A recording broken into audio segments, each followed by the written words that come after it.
مولاي صل وسلم دائما أبدا على حبيبك خير الخلق كلهم مولاي صل وسلم دائما أبدا على حبيبك. الرحمن الرحيم. السلام عليكم ورحمة الله وبركاته. Alhamdulillahilladzi hadana li hadza wa ma kunna linahtadiya laula an hadana Allah. Asyhadu an la ilaha illallah wa asyhadu anna Muhammadan abduhu wa rasuluh. Amma ba'd. Ikhwani wa akhwati, Bapak Ibu yang dirahmati Allah Subhanahu wa taala. Pada kesempatan kali ini kita lanjutkan tadabbur ayat kita di surat Al-Baqarah ayat 217.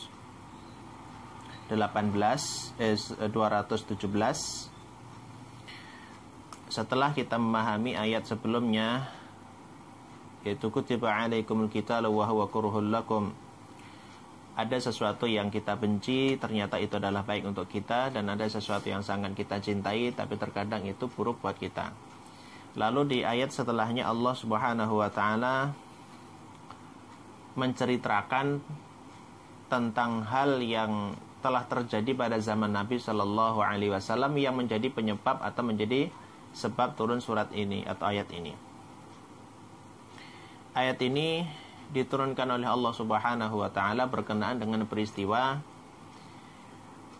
tuduhan orang Quraisy atau tuduhan orang kafir kepada Rasul dan para sahabat radhiyallahu anhum, yaitu melanggar ketetapan atau melanggar hukum yang sudah berjalan, yaitu tidak diperbolehkannya melakukan peperangan atau pembunuhan musuh di bulan-bulan haram. Backgroundnya adalah ketika suatu saat Rasul Shallallahu Alaihi Wasallam itu memerintahkan kepada sahabat mulia. Awalnya Rasul memerintahkan kepada Abdullah bin Abu Ubaidah bin Jarrah. Abu Ubaidah ibnul Jarrah diperintahkan oleh Rasul Sallallahu Alaihi Wasallam untuk memimpin misi rahasia ini.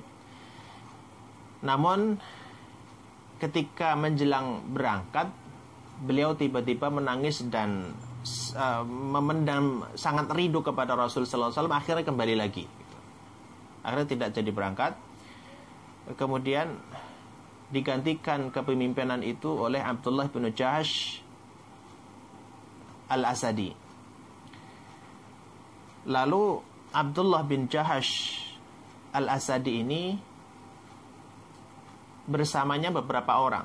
Dikatakan di Ibnu Hisham, Abdul Malik bin Hisham mengatakan yang membersamai beliau itu adalah ada 7 orang. Jadi 8 orang dengan Abdullah bin Jahash ini melakukan pengintaian orang Quraisy yang nanti berada di daerah lembah namanya Nakhlah. Nakhlah itu di antara Taif dan Mekah, yang dia diutus di sana. Tapi Abdullah bin Jahash ini diperintahkan oleh Rasulullah Sallallahu Alaihi Wasallam. Awalnya disuruh pergi dan tidak diketahui misinya awalnya apa gitu. Jadi diminta atau diperintahkan oleh Rasul untuk melakukan perjalanan selama 2 hari. Dan ada surat yang membersamai dari Nabi Sallallahu Alaihi Wasallam, dan surat tersebut tidak boleh dibuka sampai melakukan perjalanan 2 hari itu. Nah, setelah 2 hari berjalan, lalu dibukalah surat itu, kemudian dibacakan. Ternyata di dalam surat itu tercantum perintah untuk mengintai orang Quraisy dan pergi ke sebuah lembah namanya Nakhlah, dan siapapun yang membersamai beliau tersebut yang ingin melanjutkan silahkan, yang tidak boleh dipaksa. Jadi ini agak unik, diperintahkan kepada sebuah tempat, namun belum jelas nanti misinya apa. Setelah misinya jelas itu adalah setelah melihat suratnya, dan surat itu tidak boleh dibuka sebelum melakukan perjalanan 2 hari. Ini taatnya para sahabat Rasulullah Sallallahu Alaihi Wasallam. Dan sesampainya di sebuah tempat yang karena sudah berjalan 2 hari itu, maka dari 7 orang itu yang dipergi atau yang diperintahkan oleh Nabi sallallahu alaihi wasallam, di antara ada Abu Hudzaifah, ada Sa'id bin Waqqas, ada Suhail bin Baidah, ada Amir bin Fuhairah, ada Waqid bin Abdullah, dan Ataban atau Atabah bin Ghazwan. Jadi Atabah bin Ghazwan dan juga Amr bin Yasir dalam riwayat. Nah, ketika dibacakan surat tersebut, ada 2 orang sahabat tersebut yang tidak bisa melanjutkan perjalanan karena kehilangan kendaraannya. Yang tidak ikut bersama rombongan Abdullah bin Jahash ini adalah Sa'id bin Waqqas dan Atabah bin Ghazwan, karena kehilangan kendaraan dan mencari tidak kunjung selesai. Nah, singkat ceritanya, ketika dalam pengintaian itu, maka lewatlah rombongan Quraisy membawa dagangan, membawa barang-barang dagangannya, ya makanan, ya minyak, dan seterusnya itu. Yang dalam rombongan itu dikawal oleh Amr bin Hadrami, dan juga ada Al-Hakam bin Kaisan, dan ada Utsman bin Abdullah bin Al-Mughirah.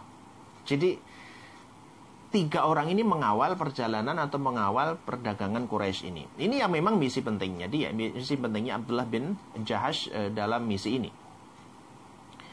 Nah, ketika itu Ibnu Hisham mencatat kejadian pengintaian adalah di bulan atau di akhir bulan Rajab. Sedangkan bulan Rajab itu adalah bulan haram. Jadi bulan haram dalam Islam itu kan ada 4 ya. Dzulqa'dah, Dzulhijjah, Muharram, dan Rajab. Nah, saat pengintaian itu di akhir bulan Rajab. Nah, ketika lewat, kemudian terjadi kebingungan oleh Abdullah bin Jahash dan kawan-kawan tadi. Ini kita apakan? Kita biarkan ataukah kita rampas? Kalau kita rampas sekarang kemudian terjadi pertikaian atau pembunuhan, kita melanggar peraturan, melanggar hukum ini, dan bahaya. Tapi kalau kita biarkan, kita tunggu sampai nanti malam kemudian berubah menjadi bulan Sya'ban yang tidak diharamkan, artinya bukan bulan haram, sudah terlalu jauh. Kita ngejarnya sudah terlalu jauh. Nah, akhirnya sepakat bahwa Quraisy tersebut dihadang, kemudian diambil hartanya. Nah, kemudian ada 1 orang dari sahabat-sahabat yang mengintai tadi melepaskan anak panahnya dan ternyata mengenai Amr bin Hadrami atau Al-Hadrami ini, menembus dadanya hingga meninggal dunia. Ketika meninggal dunia, maka diambil hartanya, dan 2 lainnya yaitu Al-Hakam bin Kaisan dan Utsman bin Abdullah bin Al-Mughirah itu kemudian ditawan atau menjadi tawanan kaum muslimin, kemudian dibawa ke Madinah. Kemudian Abdullah bin Jahash membawa barang rampasan perang, membawa 2 tawanan perang.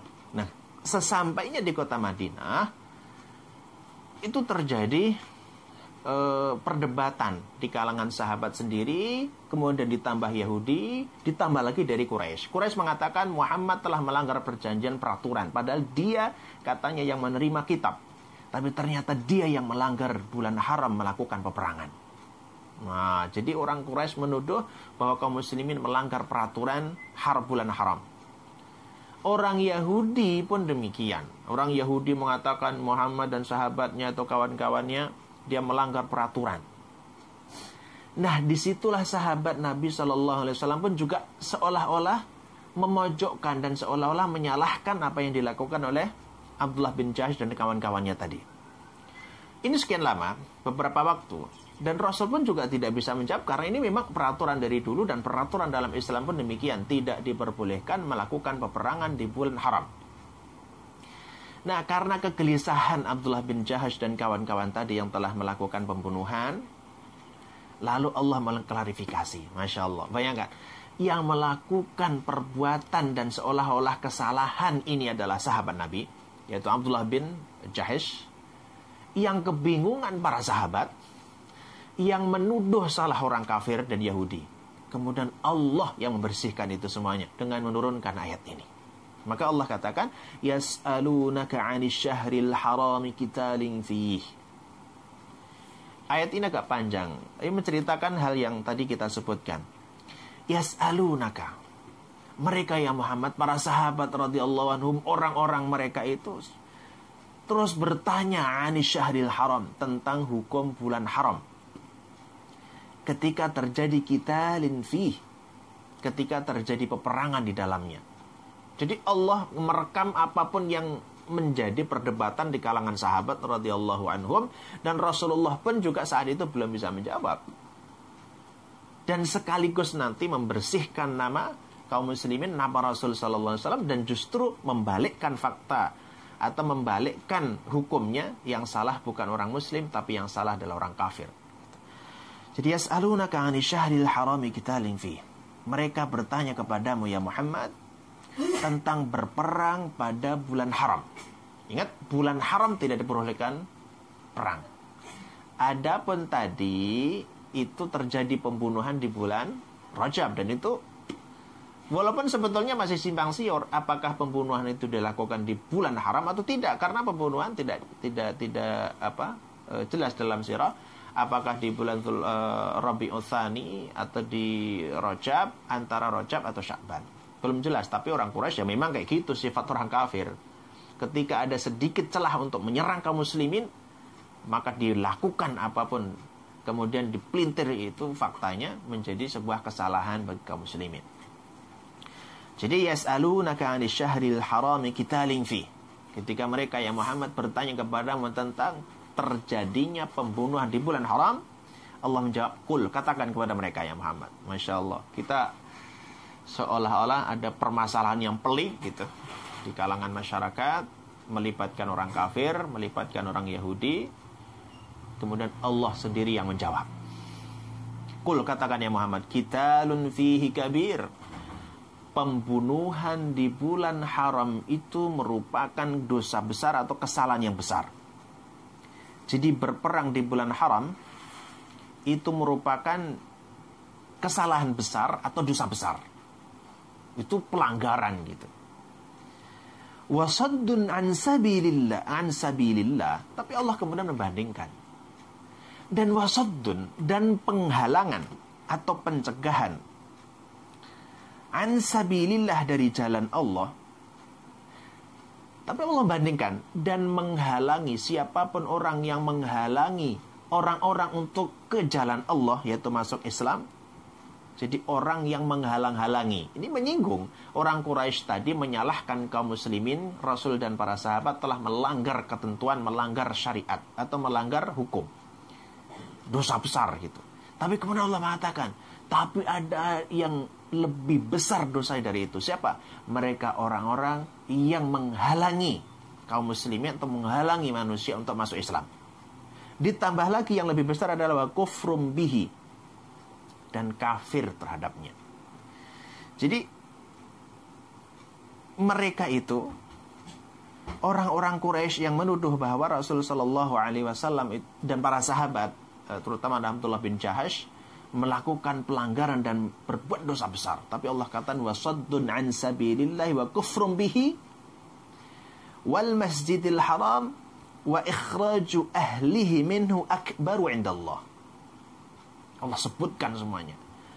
Dan orang-orang yang menghalangi dari jalan Allah, pertama. Yang kedua, orang-orang yang menghalangi orang kaum muslimin masuk ke Masjidil Haram. Yang ketiga, ikhraju ahlihi minhu, orang yang mengusir dari tanah kelahirannya. Jadi tiga yang disebutkan oleh Allah dalam ayat ini. Kalaupun kaum muslimin pernah melakukan pembunuhan di bulan haram dan itu memang pelanggaran, itu memang dosa besar, tapi kalian wahai orang kafir melakukan tiga kesalahan besar. Yang pertama, engkau menghalangi orang masuk Islam. Yang kedua, engkau menghalangi kaum muslimin masuk ke Masjidil Haram untuk beribadah. Yang ketiga, kalian telah mengusir mereka dari tanah kelahiran. Dan Allah katakan, minhu akbaru indallah. Dan dosa-dosa kalian tiga hal itu jauh lebih besar, lebih berat pertanggungjawabannya daripadanya di sisi Allah, daripada pembunuhan kaum muslimin di bulan haram itu. Jadi Allah balik itu. Jadi tadi orang Quraisy sudah bangga nih. Wow, ada celah ini. Bisa menyerang kaum muslimin, bisa menyerang Rasul dan para sahabat. Karena kesalahan dia, itu nanti bisa dijadikan sebagai sarana untuk menjatuhkan, sarana untuk menyerang secara psikis. Namun Allah ternyata membuat hukum ini berbeda. Memang dia dosa besar kata Allah, tapi dosa kalian tuh jauh lebih besar, yaitu menghalangi orang-orang. Menghalangi ini termasuk penyiksaan. Lihatlah orang-orang Quraisy, baik Abu Jahal, Abu Lahab, Sufyan bin Harb dan juga yang lainnya, menyiksa kaum muslimin sahabat Rasul sallallahu alaihi wasallam, baik Ammar bin Yasir, bahkan keluarga besar, keluarga semuanya. Bagaimana Yasir yang meninggal di situ, bagaimana ibunya Ammar bin Yasir, Sumayyah, adalah wanita pertama yang dibunuh oleh mereka. Bagaimana dengan Bilal bin Rabah yang berhari-hari tidak diberikan makan, siang disiksa, malam diikat. Dan siang hari ketika sudah berlumuran darah dan sakit semuanya itu, karena cambukan dan karena seretan itu, diterlantangkan di tengah padang pasir, diinjak di atasnya, ditaruh benda berat atau batu di atasnya, hanya menginginkan mereka untuk meninggalkan Islam. Itulah bentuk penghalangan mereka. Itu baru satu gitu. Belum lagi yang kedua, mereka juga menghalangi kaum muslimin untuk melakukan ibadah di Mekah atau melakukan ibadah di Masjidil Haram. Baik itu ketika sebelum hijrah maupun sesudah hijrah. Mereka menghalangi itu rumah Allah. Kenapa kalian menghalangi kaum muslimin untuk ke sana? Itu kesalahan besar. Jadi di sini pun juga nanti dikiaskan. Masjid itu rumah Allah. Kita tidak berhak melarang siapapun yang beribadah di situ, kaum muslimin ya. Kalau kita ada penghalangan secara khusus karena bukan golongan, bukan bermadhab seperti madhab saya, kena ayat ini. Jadi diharapkan bagi para pemakmur masjid atau dewan pemakmur masjid itu, jadi perhatikan ayat ini baik-baik. Ternyata pembunuhan di bulan haram yang notabene-nya dosa besar, ternyata ada yang lebih besar dari itu, yaitu orang yang menghalangi manusia muslim yang beribadah ke masjid atau di rumah Allah. Yang ketiga, mengusir orang karena di situ tidak suka dengan agama. Maksudnya adalah ketika orang Quraisy itu, orang kafir, mengusir sahabat Rasul sallallahu alaihi wasallam dari tanah kelahirannya, bukan karena mencuri, bukan karena kejahatan, tapi karena kemusliman atau karena keimanannya. Itu dosa besarnya. Jadi Allah membela kaum muslimin di sini. Minhu akbaru indallah, bahkan ditambah wal fitnatu akbaru minal qatl. Bahkan fitnah, cobaan, ujian, bahkan disiksaan di situ. Al fitnah di situ merangkum semuanya. Fitnah itu lebih besar dampaknya daripada pembunuhan. Ini sering dikutip dan sering dijadikan sebagai dalil. Fitnah lebih kejam daripada pembunuhan. Nah, ini perlu dijelaskan kembali. Bukan berarti daripada saya fitnah, saya bunuh aja. Dosa juga. Maksudnya adalah pembunuhan yang dilakukan oleh orang muslimin terhadap orang Quraisy tadi, itu memang dosa. Tapi jauh lebih besar dampaknya adalah fitnah. Jadi fitnah yang dilakukan, atau ya mulai dari pembunuhan karakter Nabi, kemudian sampai menjelekkan syariat, sampai merendahkan kaum muslimin, itu semuanya fitnah. Jadi fitnah itu ternyata dampaknya jauh lebih besar daripada pembunuhan. Contohnya gini, ketika ada orang dendam kepada orang lain, ketika dibunuh, ya selesai urusan dia dengan sang korbannya itu dan juga ahli warisnya. Namun kalau fitnah, misalnya orang itu dituduh atau difitnah mencuri misalnya, difitnah membunuh, padahal dia gak membunuh, dia tidak mencuri, maka aibnya orang yang difitnah itu tidak hanya untuk dirinya, tapi keluarga besarnya, anaknya, istrinya, bahkan bisa keturunannya, gara-gara fitnah. Jadi al-fitnatu akbaru minal qatl, artinya adalah fitnah itu dampaknya lebih besar dan lebih dahsyat daripada pembunuhan. Ini disinggung ya. Wala yazaluna yuqatilunakum, dan ini disinggung lagi. Dan ingat ya Muhammad, Mereka orang-orang kafir. Dalam konteks ini, itu orang Quraisy. Tapi secara naluri orang kafir, ya semua orang kafir akan seperti ini. Apa? Wala yazaluna yuqatilunakum. Mereka orang-orang kafir itu akan terus-menerus tanpa henti membunuh kalian. Baik membunuh perang dengan senjata, membunuh perang dengan teknologi, membunuh perang dengan ideologinya. Terus akan seperti itu. Sampai kapan? Hatta yaruddukum an dinikum. Hingga kalian keluar dan murtad dari agama kalian. Hingga kita itu murtad, baru mereka itu berhenti. Jadi ini sudah nas Al-Quran gitu. Tidak hanya orang Quraisy yang menginginkan kaum muslimin itu murtad, tapi orang kafir sampai kapanpun juga selalu menginginkan kaum muslimin semuanya adalah keluar dari agamanya. Pelan-pelan. Mungkin maaf, kalau zaman sekarang karena tidak dengan pedang, tidak dengan senjata, terutama orang Indonesia, maka peperangan itu dengan peperangan ideologi. Contoh, orang kafir mengatakan silahkan orang Islam itu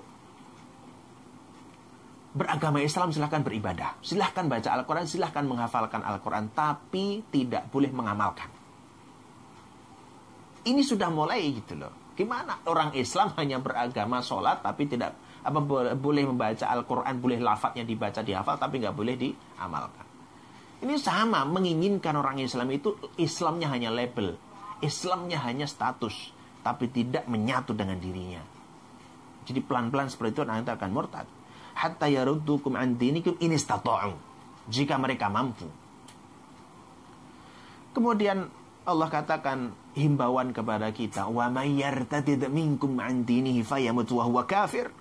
Dan siapa di antara kalian yang ternyata murtad keluar dari agamanya, dari agama Islam, falalu yamut, kemudian dia meninggal dalam keadaan kafir, Allah ancam di sini, faulaika habitat a'maluhum, maka bagi mereka semua amal yang sudah mereka lakukan bertahun-tahun selama muslim itu habitat, hilang, dihapus, tidak ada yang tersisa sedikit pun. Baik itu amalan yang seharusnya dibalas di dunia atau di akhirat, fid dunya wal akhirat, Allah hapus, Allah anggap tidak ada itu di dunia dan terlebih di akhirat. Jadi walaupun dulunya sholat, walaupun dulunya zakat, walaupun dulunya beramal soleh, Allah hapus semuanya karena kemurtatan itu. Wa ulaika ashabun nar, dan mereka itu nanti akan menjadi pemilik, penghuni tetapnya neraka. Jadi wa ulaika ashabun nar hum fiha khalidun, dan mereka nanti akan kekal selamanya di sana. Alangkah menyesalnya jika ada orang yang dari kecil sampai remaja, dewasa, sampai tua, muslim yang taat, kemudian di akhir hayatnya menjadi su'ul khatimah, menjadi seorang yang murtad dan kafir. Fali'adzubillah. Dosa besar yang sangat luar biasa besarnya, kata Allah, adalah kemurtadan. Dan orang yang mempermainkan agama adalah orang yang sangat jahat terhadap syariat ini. Orang yang awalnya kafir, semua kemudian Islam, kemudian kafir lagi, mempermainkan agama.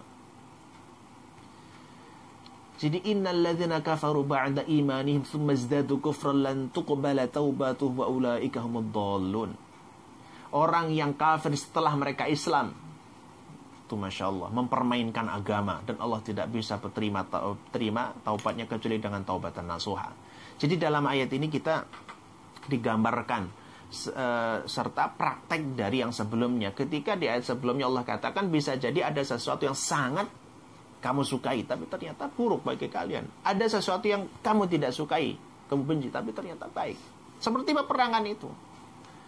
Seperti tadi ini, kasus ini, itu kita menganggap bahwa dia semua keliru yang dilakukan oleh kaum muslimin, atau terutama adalah Abdullah bin Jahsh. Tapi ternyata menurut Allah ada sesuatu yang lebih besar dari pembunuhan ini, yaitu fitnah dari orang Quraisy kepada kaum muslimin, yaitu Rasulullah SAW dan para sahabat radhiyallahu anhum.